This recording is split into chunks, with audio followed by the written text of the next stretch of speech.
Olá, alunos, bem-vindos. Vamos dar continuidade aos nossos estudos. Nessas próximas aulas, esta agora e nas seguintes, nós vamos mergulhar nas equações a derivadas parciais. Vamos aprofundar o nosso estudo. Na aula anterior eu já comecei a falar um pouquinho disso, até resolvi a equação do modelo do transporte, mas agora eu vou rever e aprofundar aquilo que a gente começou a olhar na aula anterior. Nessa aula eu vou falar de dois métodos, método geométrico e método das coordenadas. Para que vocês entendam bem os métodos, eu vou aplicá-los em equações de ordem 1, mas já nas próximas aulas vocês vão ver que essas mesmas ideias também podem ser usadas em equações de ordem mais alta. E eu vou fazer uma abordagem da equação da onda usando um desses métodos de mudança de variáveis. Então, é um fundamento importante quando a gente vai trabalhar com equações a derivadas parciais, entender essa parte bem básica. Um primeiro exemplo que eu comentei bem rapidamente com vocês, mas é um exemplo bem rápido mesmo, que para uma linear de ordem 1 do tipo del del x, A vezes del x, mais B vezes del y, duas variáveis igual a zero, assim, muito simples, né? De ordem 1, coeficientes constantes, assim, um exemplo simplório. O que está dito aqui é que o vetor gradiente da U é perpendicular ao vetor AB, porque o produto escalar dá zero. Isso interpreta-se geometricamente, isso que eu estou falando chama-se o método geométrico, estou começando a falar desse método geométrico. Isso interpreta-se geometricamente dizendo o seguinte: nós temos o vetor AB. O gradiente é perpendicular. Quer dizer que o gradiente é perpendicular à reta que passa por AB. A reta que tem direção AB. Retas que têm direção AB, então imagine que este aqui é o vetor AB. O gradiente é perpendicular a esse vetor AB. Bom, a reta paralela ao AB, retas paralelas ao AB, elas vão ter uma equação do seguinte tipo.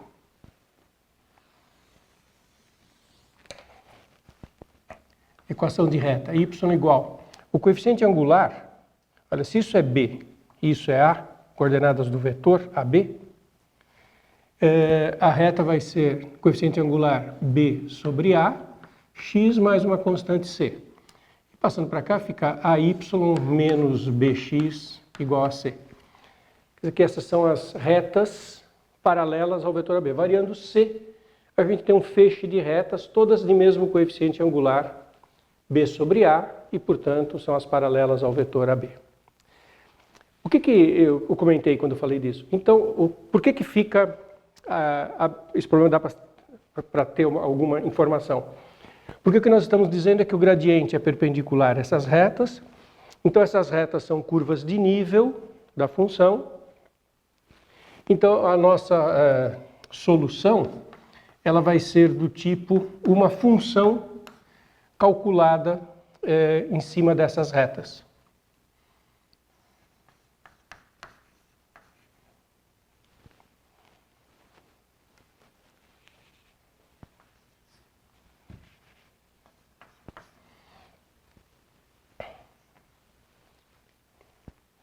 Porque se nós...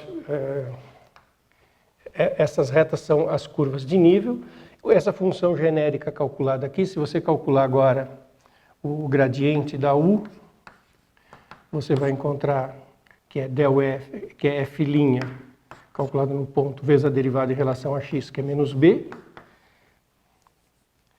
e derivando em relação a y é o F', com a derivada disso em relação a y, que é A, regra da cadeia, e esse vetor é perpendicular, multiplicado por A e por B, a soma dá zero. Quando se multiplica esse vetor por A e por B, a soma dá zero.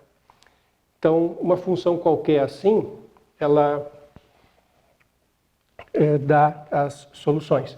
Uma função deste tipo, ela é tal que ela satisfaz esta equação. Exemplo muito simples, não temos que nos preocupar demais com ele. Agora vamos melhorar um pouquinho. Vou dar um outro exemplo que eu também fiz com vocês, e esse que eu vou generalizar. Quando eu fiz a equação do transporte, vocês devem se lembrar que a gente chegou numa equação que tinha a seguinte expressão, a do transporte.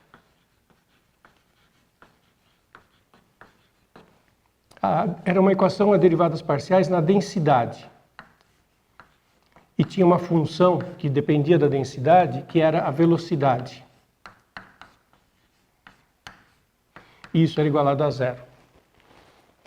Assim, multiplicando a derivada da densidade em relação a x. E também tinha uma ideia de gradiente, que é o del ρ, del x, del ρ, del t, perpendicular a alguma coisa, um vetor que era 1 aqui no del ρ, del t, e essa expressão no del ρ, del x. Então, lá também, quando eu resolvi, aí eu tratei um exemplo em que essa densidade a velocidade era 1 sobre a densidade ao quadrado, e aí a equação ficou reduzida à seguinte expressão, del ρ, del t, mais ou menos 1 sobre densidade ao quadrado, del ρ, del x, igualado a zero. Quer dizer que a gente acabou chegando nessa equação de derivadas parciais. E como é que foi que eu resolvi? E é isso que eu vou generalizar. Eu resolvi fazendo assim. Eu vou procurar uma curva x variando com s, y variando com s, que satisfaça a seguinte coisa. A derivada em s seja menos 1 sobre a densidade ao quadrado, a derivada em t, né, no meu exemplo, t, fosse 1, e eu coloquei que a densidade derivada tinha que ser zero, porque isso é a derivada da densidade. Imagina que você tem a expressão da densidade. Isso aqui é a densidade calculada na curva e derivada, porque daí você faz a derivada em relação a x, a derivada do x em relação a s, a derivada da densidade em relação ao t e a derivada do t em relação a s. Isso é a derivada, por isso que eu pus zero, da densidade na curva. Então é como se eu estivesse parametrizando uma curva e procurando a curva onde a densidade tem derivada nula. Parecido com a ideia de curva de nível, né? É curva de nível porque está igualado a zero aqui. E aí eu resolvi isso aqui, bom, se a derivada da densidade é zero, ela é constante. Aí eu coloquei que isso valia um c, daí eu coloquei c aqui, daí o x era c vezes s mais constante, o t era s mais constante, e voltei e encontrei a equação da densidade.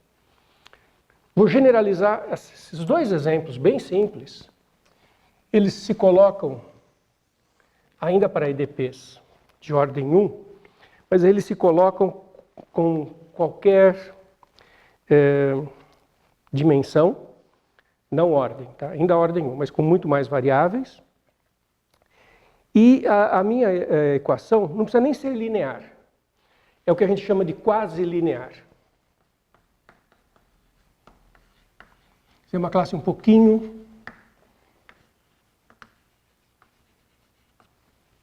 mais ampla. Imagina que o meu operador seja a seguinte fórmula nas derivadas parciais.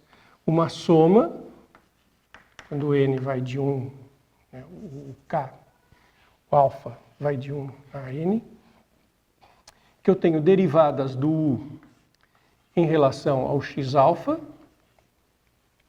Então eu vou ter derivada em relação a x1, x2, x3, até um xn. N é a dimensão do espaço. Nesses exemplos era a dimensão 2, aqui x e y, aqui x e t. Podia ser n, podia ser muito mais.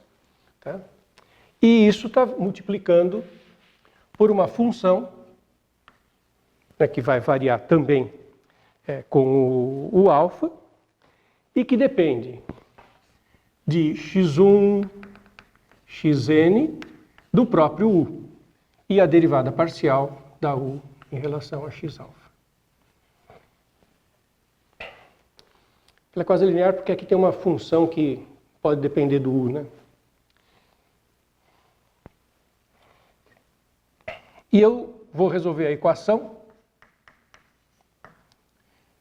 diferencial EDP, né? Equação diferencial parcial, em que isso está igualado a uma função f, que também depende de x1, xn, u. Também aqui eu posso perder linearidade. Já vou fazer um exemplo em que isso aqui não é linear em u. Tá, então é quase linear, não é linear porque eu posso perder linearidade em algum lugar da minha equação. Tá? Qual que é a ideia generalizando tudo isso aqui? Eu vou construir, observe que a minha f, isso aqui posso chamar de x, né? O x que é o vetor do Rn. No meu exemplo era, por exemplo, x e t no R2, x e y no anterior. Aqui é o Rn. E aqui é a própria função u. Eu vou chamar de curva característica, e isso é o método geométrico, procurar as curvas características. Curva característica da EDP.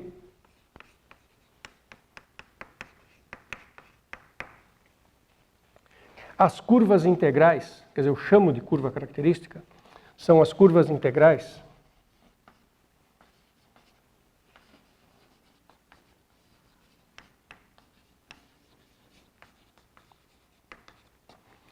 do campo vetorial que depende de x1, xn e u, tá? Que é dado por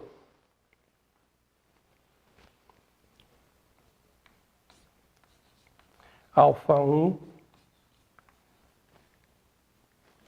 A1, dado por essas funções. E aqui, um U, esse campo vetorial. Talvez a variável aqui eu posso também chamar Z, talvez fique mais claro. Esse Z vai fazer o papel do U, tá? Mas, então, as curvas integrais desse campo. Observe que eu construí um campo vetorial. Então, e estou falando de curva integral. Deixa eu recordar do que eu estou falando quando eu falo isso. Campo vetorial e curva integral.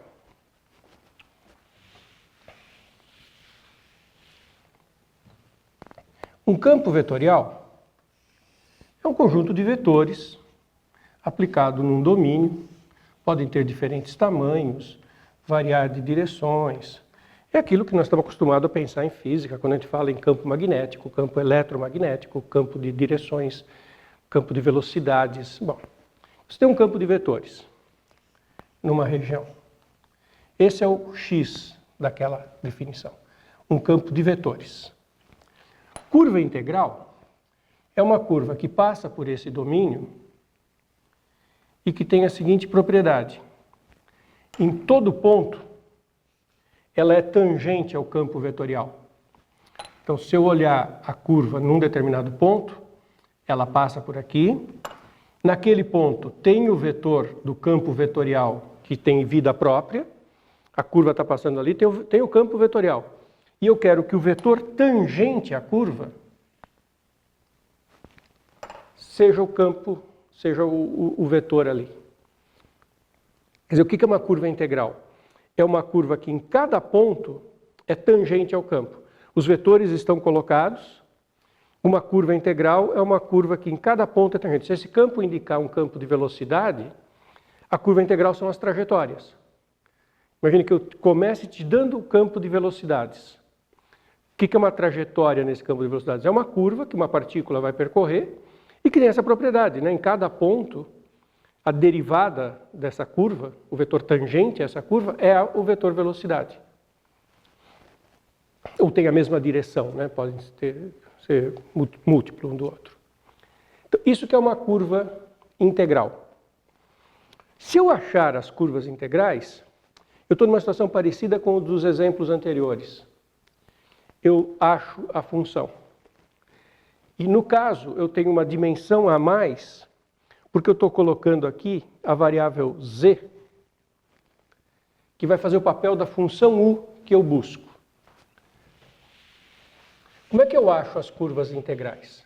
Bom, do ponto de vista geométrico, a curva não está com parametrização, ela está um desenho, né? A trajetória não está parametrizada, mas se eu estou querendo falar em velocidade, eu tenho que parametrizar. Então, o que essa curva integral diz é que o que ela é que ela é solução do sistema em que eu faço x1, derivada de s, igual àquele a1. Derivada do x2 igual o a2, até o n. Derivada do xn igual ao an. E a derivada do z é a f.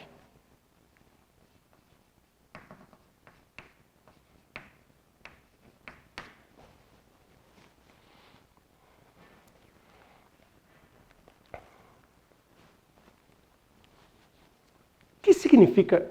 Isso é um sistema de equações de derivadas ordinárias, né? São derivadas comuns. Foi isso que eu fiz quando eu coloquei a equação do transporte.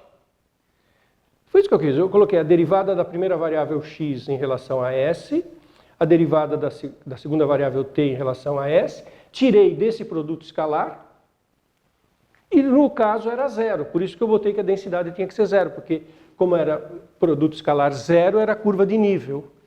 Agora eu estou colocando que a derivada do z, a última componente, é a f, porque eu não estou mais igualando a zero, eu estou igualando a equação a f. Do transporte aqui era zero, então eu coloquei que a derivada da ρ era zero. Agora que eu estou colocando uma última variável, né, z, a derivada não é zero, a derivada é a f. E por que é a derivada que é f? Porque o que é esse operador aqui? Se eu resolver a parte de cima, as primeiras equações, isso aqui é exatamente a derivada da função u.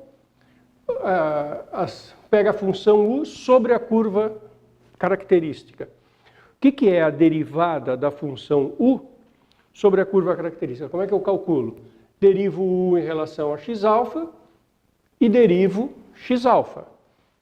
Se eu derivar x-alfa e x for a, isso aqui vira derivada da u em relação a x, derivada da x em relação a s. E a soma disso tudo. Bom, isso pela regra da cadeia é a derivada da função u composta na curva.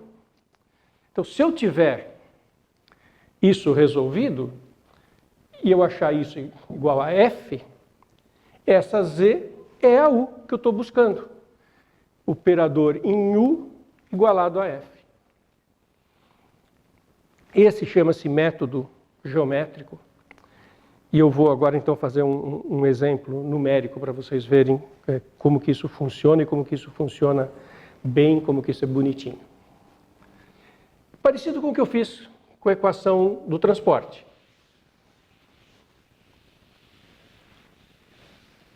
Só que vai ter a diferença que não é zero. Então eu vou resolver a seguinte equação para vocês. Uma equação simples, né? Mas o importante aqui não é o exemplo em si, é o método, né? Vou colocar uma constante aqui no delta U, delta X, mais uma outra constante no delta U, delta Y, igual a alguma coisa que eu não quero que seja linear, e nem zero. Então eu coloquei aqui U ao quadrado. Então eu perdi a linearidade, e eu vou tentar achar a solução dessa equação. Vou usar o método geométrico. Quero achar as curvas características. Então, qual é o sistema que eu vou montar? X' de S igual a 3, que é o coeficiente do U, del X. Y' de S igual a 2, que é o coeficiente do del U, del Y. E Z' de S igual a F, que é Z2. porque eu estou colocando a f calculada em x1 na s. Lembra que essa f que está aqui é uma f do x e do u. Então, é U2. Ela não depende do x1, não depende do y, não depende de x e y, mas depende do u. E depende do u como U2. Só que eu estou calculando essa f no x1 S, z. Por isso que eu escrevi Z2. Porque eu estou colocando a última variável aqui, é a f calculada em uma variável que eu chamei de z. E eu agora resolvo esse sistema, acho as curvas características. Bom, como é que eu resolvo esse sistema? Do jeito que a gente sabe resolver sistemas. X de S é igual a 3S mais uma constante, vou escrever K1. Y de S é igual a 2S mais uma constante K2. E como é que eu resolvo Z' igual a Z2? Isso é uma equação diferencial ordinária.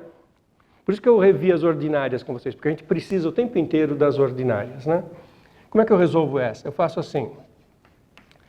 Z' dividido por Z quadrado é igual a 1. Integro, primitivo dos dois lados. Quando eu calculo a primitiva disso, observe que isso aqui é igual a Z', Z a menos 2. A primitiva é menos Z a menos 1. Se nós derivarmos Z a menos 1, 1 sobre Z, primeira coisa, abaixo o expoente, o menos com menos vai ficar mais. Z a menos 2, que está aqui embaixo, 1 sobre Z ao quadrado, é Z a menos 2. E a Z', porque eu estou com a Z em função da variável S. Né? Então, essa primitiva aqui em S é igual a S mais uma constante K3. Então, 1 sobre Z de S, com sinal de menos, é S mais K3. Agora eu vou escrever, manipular essas três equações para escrever a fórmula mesmo da curva. O que eu posso dizer aí? Que o meu Z de S, inverto e troco o sinal. Z de S é 1 sobre S mais K3, menos 1.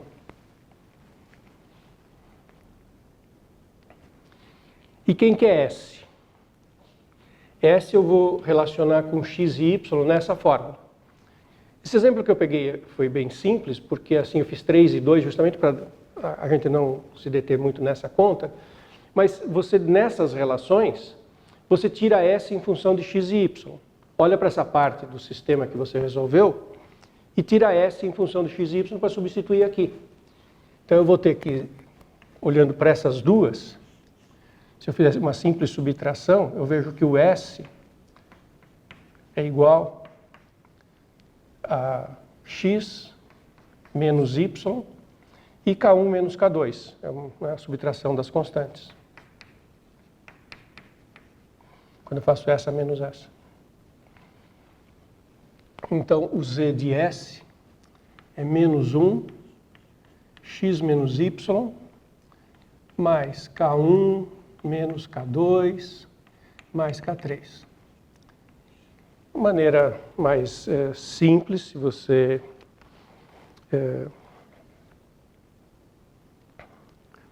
quiser escrever apenas uma constante aqui, se eu escrever K1, K2, K3, eu estou mantendo a relação com essas constantes. Isso é interessante quando eu estou trabalhando num problema com dados iniciais. Se eu quiser, nesse momento, chamar simplesmente de uma constante K, só para verificar que eu estou com a solução certa, menos 1 sobre x menos y, mais uma constante K.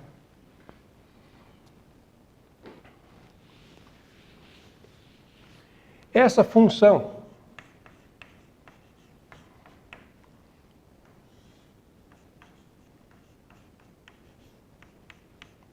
é solução.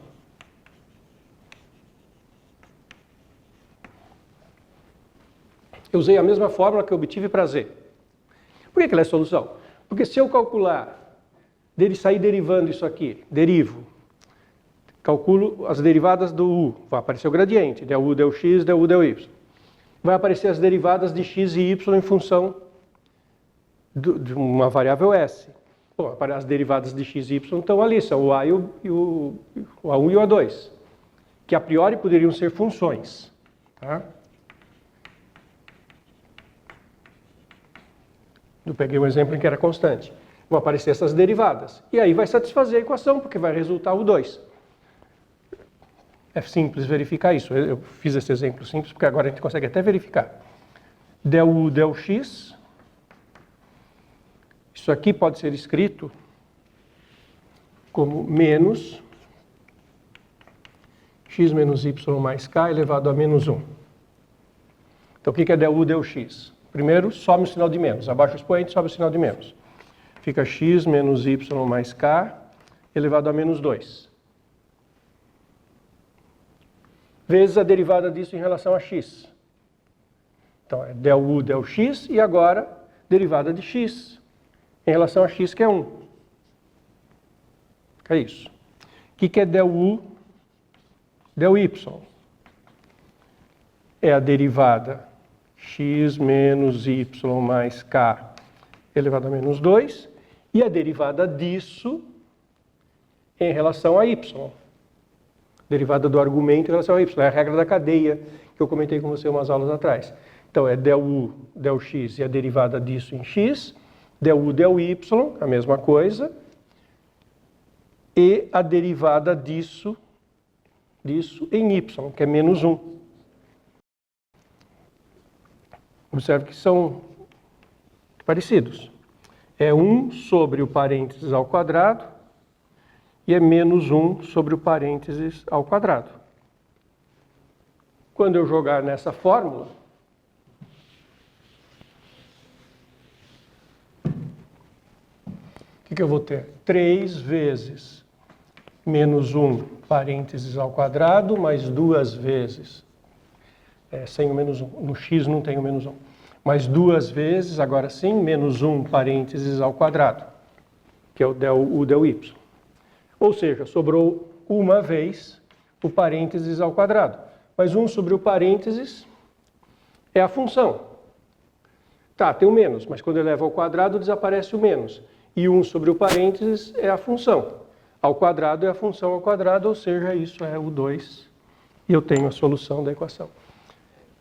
Perceberam que eu consegui resolver uma equação diferencial que não é óbvia?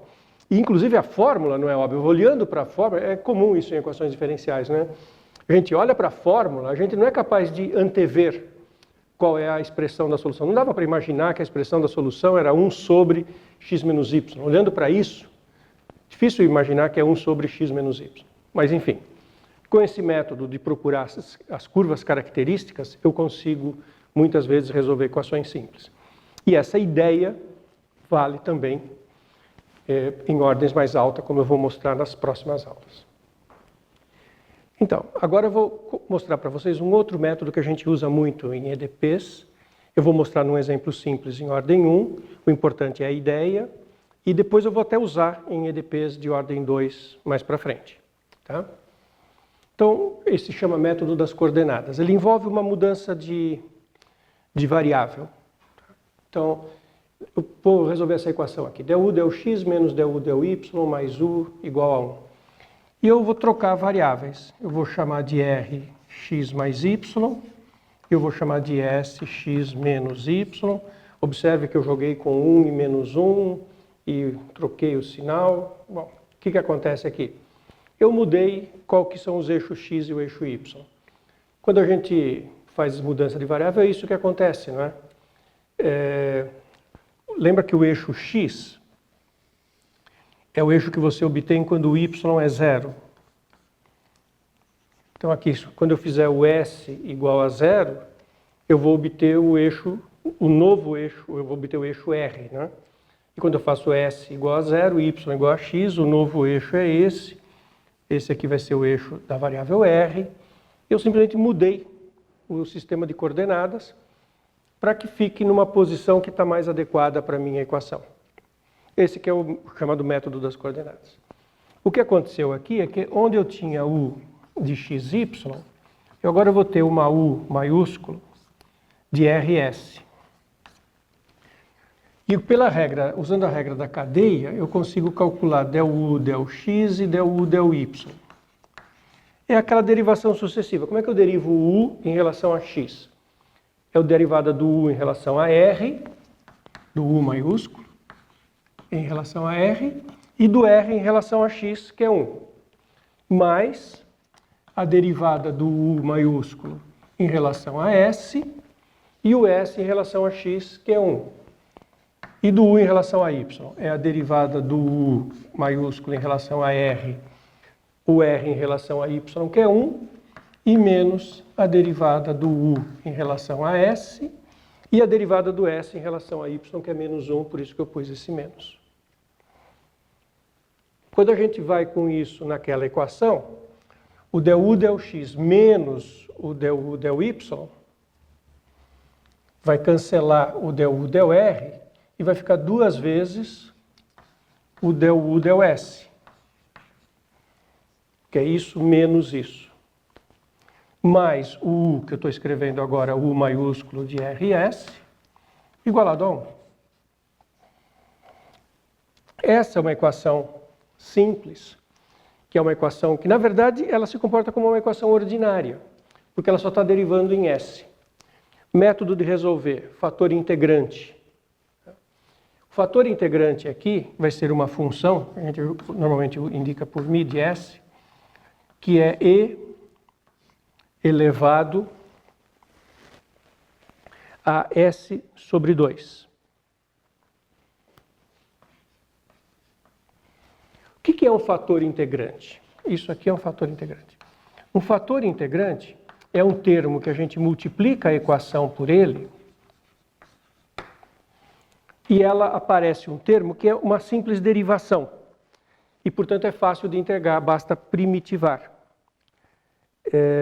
Na hora que você multiplica a equação por esse fator integrante, eu vou reescrever a equação. Ela fica 2e elevado a S sobre 2 del U del S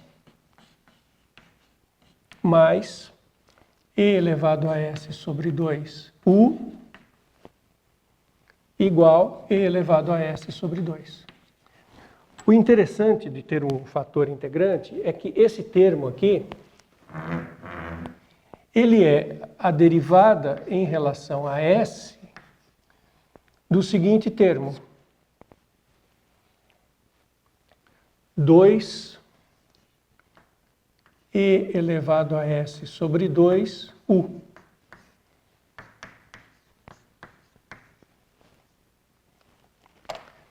Porque deriva em relação a S.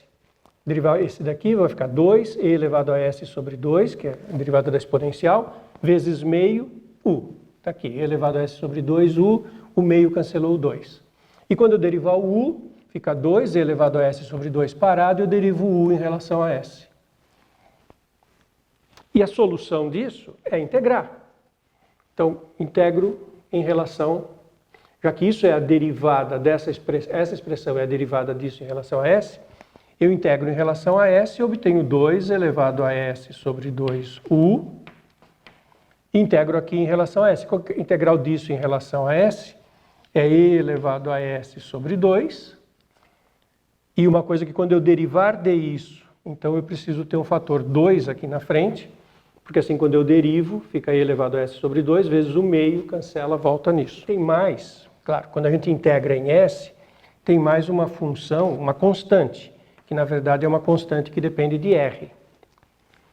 Porque, embora essa equação se comporte como uma coisa quase que ordinária, ela tem a parte R.